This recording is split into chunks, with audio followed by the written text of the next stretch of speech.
creatures of the world, and welcome back to Coffee with Kerri-Lynn. It's a beautiful day in the far north of Maine, up along the Canadian border in the Crown of Maine, and I hope it's a beautiful day wherever you are as well. It is Friday. It is time to decompress. Let your hair down. Take the burdens of the week off your shoulders. Go into the weekend with a light heart in a more joyous mood. You can pick all the crap back up on Monday. I promise you. Manic Monday will be waiting for you. Here on Coffee with Kerri-Lynn, Monday through Thursday, we talk about homesteading. We talk about raising livestock. We talk about gardening and canning and preserving and pantry prepping. We talk about politics. We talk about family, marriage, relationships, children, big children, little children, grandchildren. We talk about the dumpster fire that is the world around us. And on Friday, we get to do my favorite show, Freaky Friday. Ladies and gentlemen, beautiful creatures of the world, decompress with me. It is time to think outside of the box. It is time to let your imagination wander. I love stories about the paranormal. I love talking about interdimensional travel. I love talking about aliens. I love talking about the supernatural. I love talking about history's mysteries, the lost city of Atlantis and the pyramids. But I especially like talking about stories, things and events that happen to people that are stranger than fiction. These are the stories people don't even want to tell their friends because they don't want their friends to think that they are weird. Ladies and gentlemen, beautiful creatures of the world, I am the weird girl, and I'm here to share the weird stories.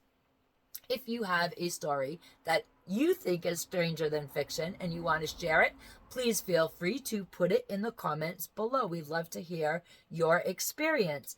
If you want to keep that experience private, but you still want to share, please feel free to email me your story at coffeewithkerrilynn@gmail.com. That's coffee with KERRILYNN@gmail.com.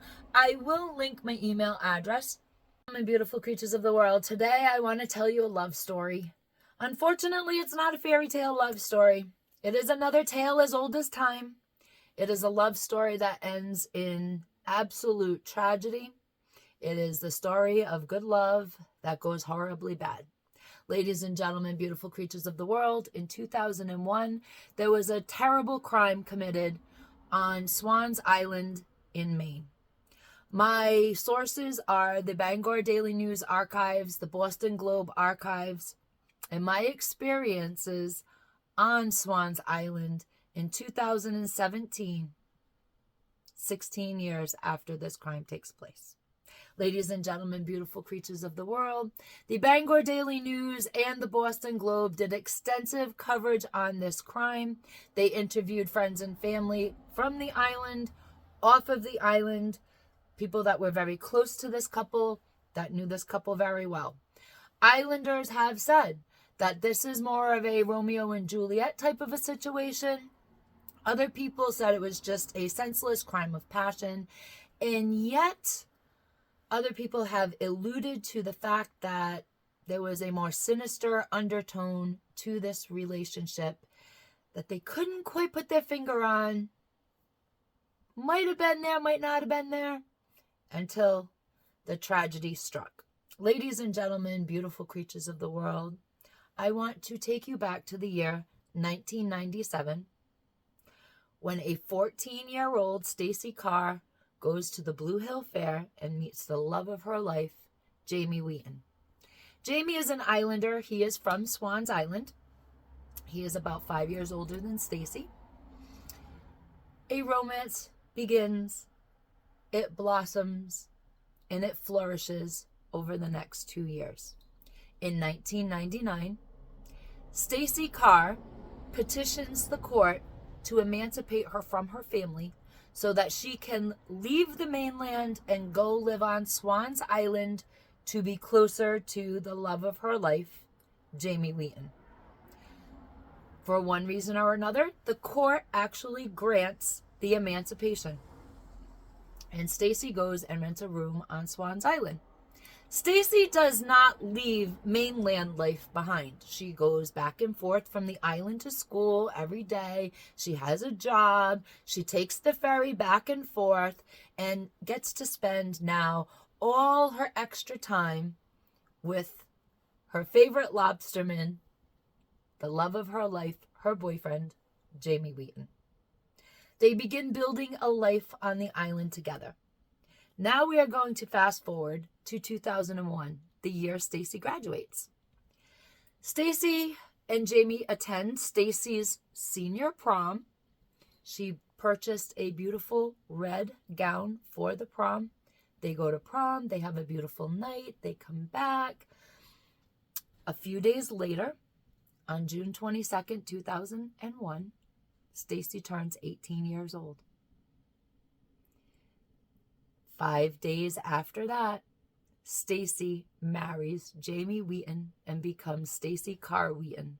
She marries Jamie in the same red dress that she attended her prom in. Ladies and gentlemen, beautiful creatures of the world, Jamie and Stacy move into a small cabin on Wrong Way, Swans Island. Now, we don't know what happened within the 30-day span of Stacy turning 18, marrying Jamie, and July 22nd, 2001, when Stacy's life is tragically taken by the hands of her husband. And her husband, Jamie Wheaton, tragically takes his own life. Ladies and gentlemen, beautiful creatures of the world, it seems like this is so senseless. There is no motive for this crime happening. Jamie was discovered at the Burnt Cove Lighthouse. He took a long arm and ended his life. His lifeless body found over the cliff.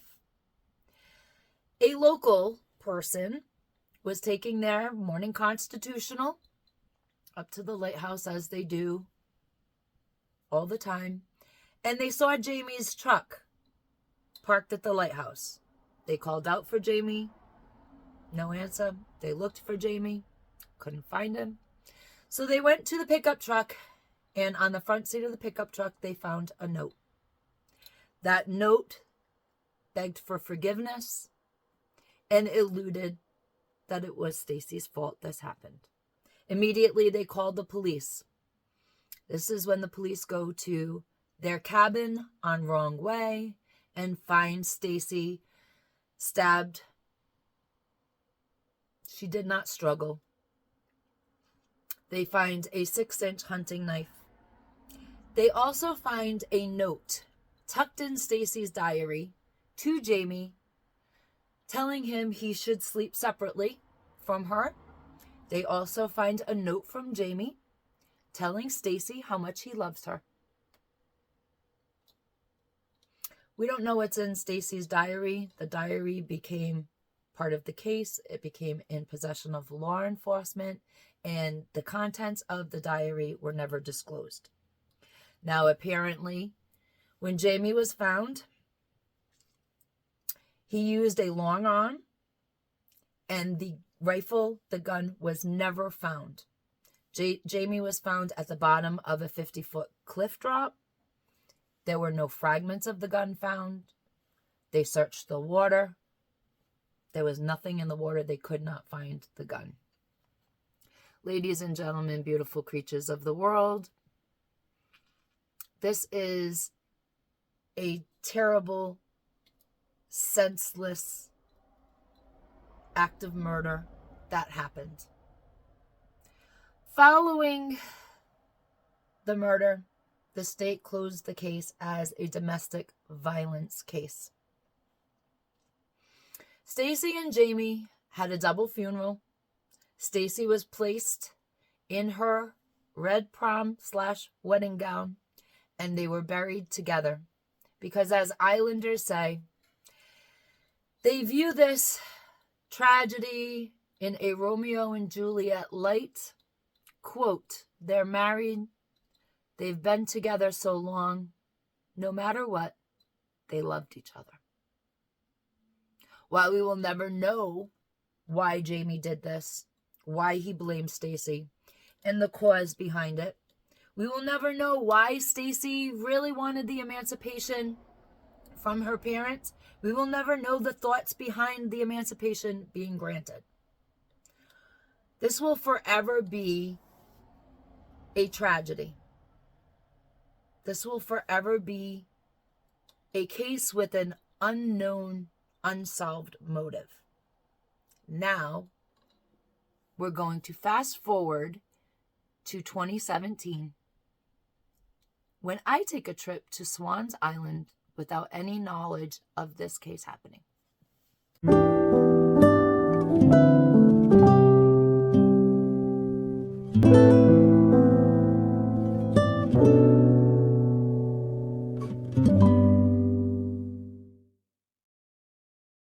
I'm going to take you from the year 2001, and we're going to fast forward 16 years to 2017 and my visit to Swans Island. The island was calling me, and I had no idea. The island was drawing me to it, and it was drawing my girlfriend to it. My girlfriend and I had very deep feelings about things in life. There was a lot of tragedies surrounding our lives. We each had one child that was having a problem in their lives, a very deep-seated problems, and it was affecting our lives. You know how it is with moms. And we were being sucked into our children's drama. My friend has a very high-stress job. I acquired a stalker, which let some high stress in our life, and we decided it was time to decompress, go on a vacation. And I wanted to go to the ocean, and so did she. So that's what we were proceeding to do. I was looking at places we could possibly stay, and I call her up and I say, hey, I want to go to Swan Island. There's a lot of cool stuff on Swan Island. There are abandoned homesteads. There's a singing rock quarry. We can go. We can decompress. We can walk through the homesteads. We can just immerse ourselves in the history of the island. We can stay in Stonington. There's a lot of shops to shop at. We can rent an Airbnb or a hotel, whatever you want. She says, fantastic. Just going to leave these kids and their problems behind. And in the meantime, her friends call her, her girlfriend calls her, and she's having a little bit of a problem with her kid too. So she says, why don't you come with us? We're going to go on a trip to the ocean. Now, my girlfriend's in charge of the planning, and she books us an Airbnb on Swans Island. She calls me up, very proud of herself. I got us an Airbnb right on Swans Island. I say, how is that possible? There's nothing on Swan Island. You can camp on Swan Island, but there are no Airbnb on Swans Island. Everything is abandoned.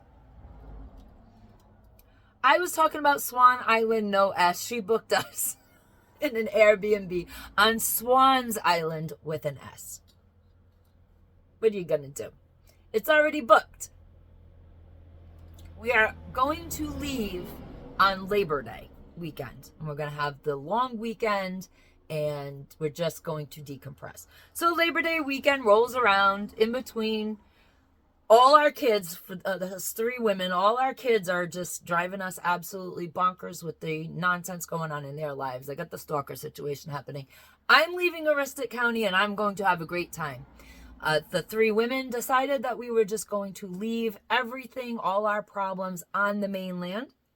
We were going to step on the ferry just as wives of our husbands, and we were going to relax, and we were going to decompress, and we were going to heal each other as only women can heal each other.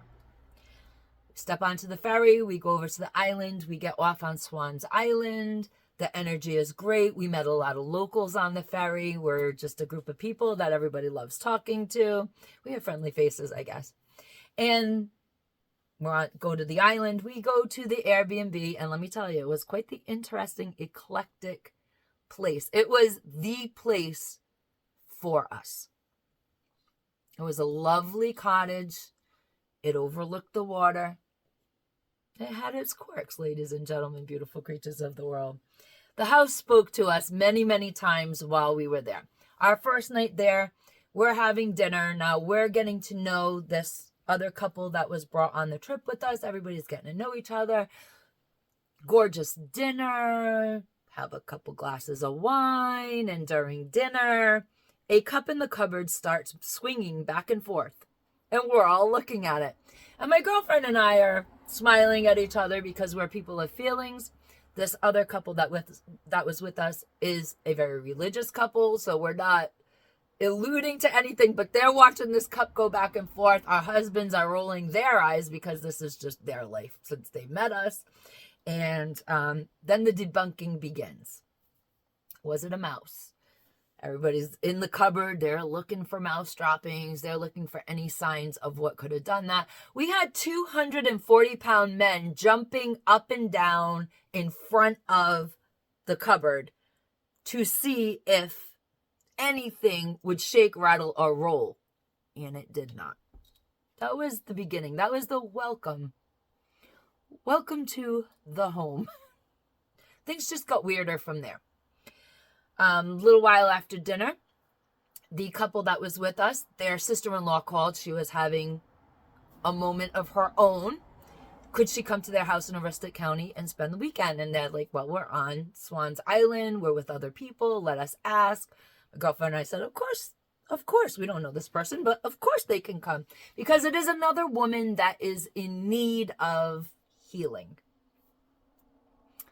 And if you know anything about women, women heal other women and heal other people, men, children, in only a way a woman can heal.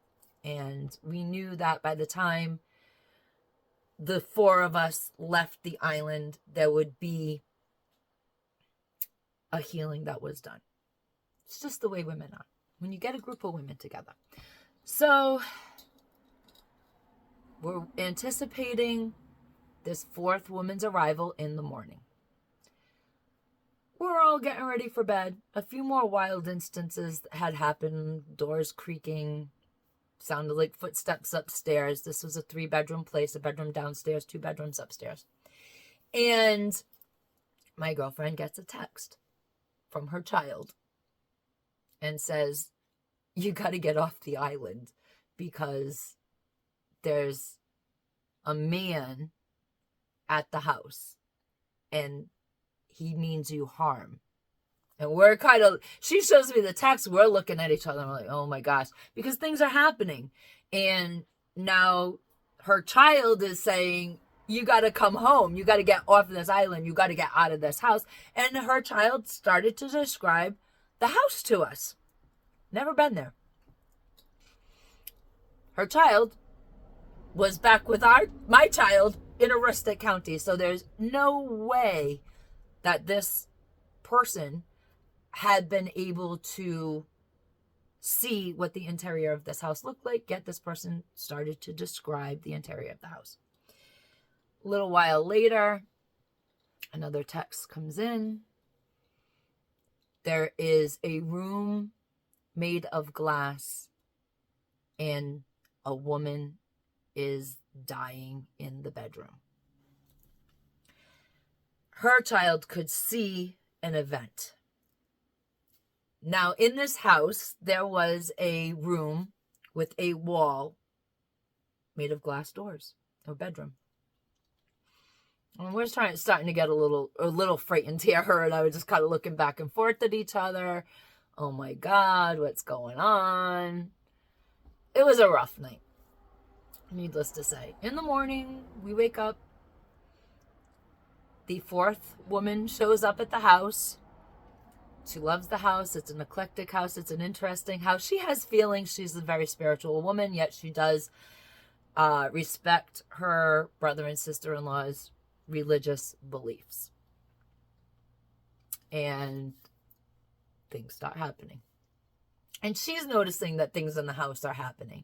We decide that we are going to go and explore the island. And we go up to the Burnt Cove Lighthouse, which was not far from where we were staying. And we take a tour of the lighthouse, a tour of the museum. The lighthouse is now a museum. We go into a section of this museum. Now, Swans Island has an artist community on it. We went to the water because I am from the ocean and I needed to get back in touch with my roots. It's a cathartic thing for me. Every once in a while, I have to leave the country. I have to leave rural America, and I absolutely have to go to the ocean to recharge my batteries. It's just a thing I have to do every so often, and if I don't do it, I literally feel like I am suffocating and I am dying in the place that I am in. So we try to go to the water as often as I need to go, which is once every few years. We try to get to the ocean, and it is a very cathartic thing for me. I ended up purchasing a painting on silk that a local artist did, and it is the harbor, it is the ocean. And I wanted a memento of my trip, and I also wanted a reminder of the seaside from which I grew up. Not on Swans Island, a different seaside down in Rhode Island, but it's just that feeling. You get it if you get it. We finish out the tour of the lighthouse going up into the lighthouse. And as we're going up into the lighthouse, I turn to my friend and I say, "He's here." And she looks at me and I look at her and she's like, "Oh God." But we proceed to go up, and we get up into the very top of the lighthouse. And of course, it's a room made of glass. And that's where things start kicking in. And I start telling my friend bits and pieces of what I'm picking up. And I kept insisting he was there. We go and we proceed to go out, and we sit on the cliff, and I'm having a very anxious moment. My husband's sitting on the cliff with me, and I keep looking down and saying, "He's here," to my friend. And we kind of absorb the moment. And her and I sit on the cliff together, and we let the feelings come, we let the feelings go, and then we leave. And the rest of the weekend on the island, we went to Find Sand Island, and I will post a little montage at the end of this video. If you're listening to me on Spotify, iHeartRadio, Amazon Music, or YouTube Music, please think about watching the video on YouTube or on Rumble, Coffee with Kerri-Lynn, both places. And you can see my actual trip to Swans Island, highlights of it anyways. We finish out the weekend on Swans Island with a lot more wild things that happened. My girlfriend and I both heard music. We knew we weren't hearing things because it was old music, and we were finishing the words to the song that we kept here playing over and over and over again. Other people had experiences, whether they passed it off as a ghostly encounter or they just passed it off as something, I don't know. But my girlfriend and I were very attached to this property, and it was a great vacation. So we come off the island and we come home, and the first night home, there was a big crash in my kitchen. It sounded like somebody was shattering glass. Bolted me and my husband right out of bed. A few nights later, I have a little light. It's a tea light. It's a Joyle tea light. You put the tea light in and it casts, it's like a real lamp. And I was reading by that in bed, and the door kept opening and I kept closing it. And the door would open and I would close it. And the door would open and I finally said, "Enough is enough." And I was drifting off to sleep, and something grabbed my leg. Now, I don't take a lot of stock in that, because it could be my muscles. It could be the stress of life eating on me. But I just asked that nothing touch me anymore. And I had a nice, peaceful night. I'm chewing on all these wild things that are happening at my house after the trip. And little did I know, my girlfriend was having a lot of things happen up the road at her house after the trip.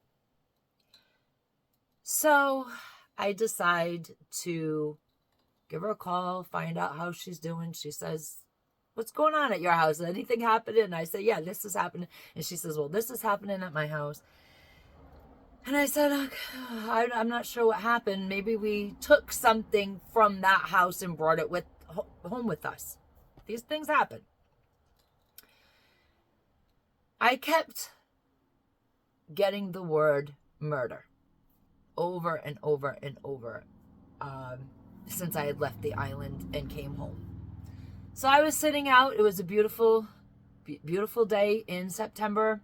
I was sunbathing, and I decided to get on my phone and look up murder on Swan's Island, and that is when I found the story of Jamie and Stacy Wheaton. Now, our children, all three of us women, our children were having problems with men at the time. And I think they were serious problems. It wasn't anything to fluff over. These were really serious problems. And the story of Stacy and Jamie Wheaton brought to light the revelation that we needed to pay a lot more attention to what was going on in the lives of our daughters.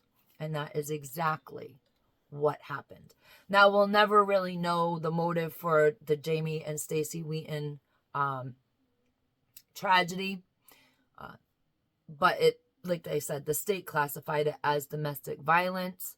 For some reason, we were brought to the island at a time when our daughters were in turmoil, and turns out there was a lot of domestic things happening in all of their lives, and the story presented itself, and all us mothers got together and kind of looked at the situation of our children very clearly. Granted, all three children had their situations resolved very peacefully, and I believe that in some way, shape, or form, Stacy Carr Wheaton wanted me to find this article, wanted me to have a connection with the island, in a home not far from where her cabin was. Her cabin has since been demolished, but not far from where her cabin was, where she was tragically, her life was tragically taken. And it was just pointing me as a mom and my girlfriends as moms on the path that maybe what we think is just boy trouble, guy trouble, is a little bit more. And we all looked into everything, and things had a good ending for all of our children, which is the only thing a mom can ask for when their children are in serious trouble. Ladies and gentlemen, beautiful creatures of the world, I believe that when something is so serious enough to harm you or harm someone you love in real life, I believe very firmly that something beyond could be able to come through to you and point you on the path you need to be on to help one of your loved ones. Ladies and gentlemen, beautiful creatures of the world, I'm not here to convince you of things you don't believe in. I want you to hold true to your own beliefs. But at the same time, I think that energy, spirits, things from beyond the grave can come through and make a big difference in your life if you're willing to follow the signs, if you're willing to pay attention to what they have to say. Ladies and gentlemen, beautiful creatures of the world, carpe diem, because no one promised you a tomorrow.